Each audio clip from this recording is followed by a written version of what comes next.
Hello everyone. Over the last few days, I've been seeing a lot of buzz and honestly a lot of confusion about something called Windows K2. People are asking when it's coming out, what feature it has, and where they can download the ISO. If you're looking for a download link, let me stop you right there. Windows K2 is not a new version of Windows. You cannot install it and you won't be able to find it on a roadmap next to Windows 12. So what is it? Today we're breaking down what Windows K2 actually is, why people are talking about it, and why it might be one of the most important things that happened to Windows 11 in years. Let's clear the air. Windows K2 is an initiative at Microsoft. It is a codename for a project focused on the core of the operating system. Think of it like a renovation project for a house. You're building a new house. This will be the next version of Windows, let's just call it Windows 12. You're tearing down the old pipes, fixing cracks in the floor, and making sure that the foundation is solid. From what we know, K2 is built on three pillars: performance, craft, and reliability. These are exactly the areas where Microsoft has faced most of the criticism lately. Instead of a big update, K2 is a shift on how the company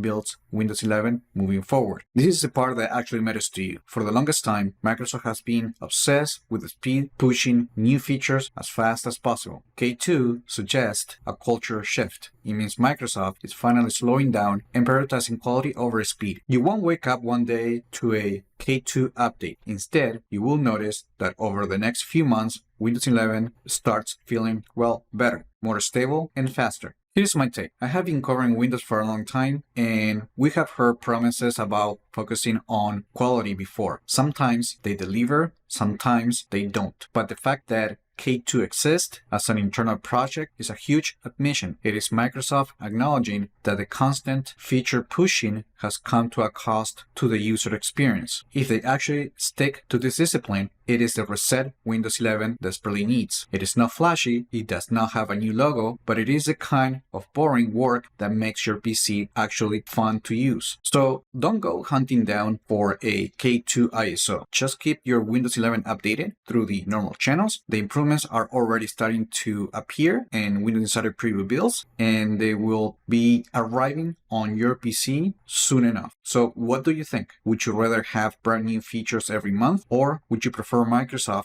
spending a year just making the operating system stable? Let me know in the comments. Remember to like the video, share it, subscribe to the channel if you haven't done that yet, and I just hope this video was informative for you, and I would like to thank you for viewing.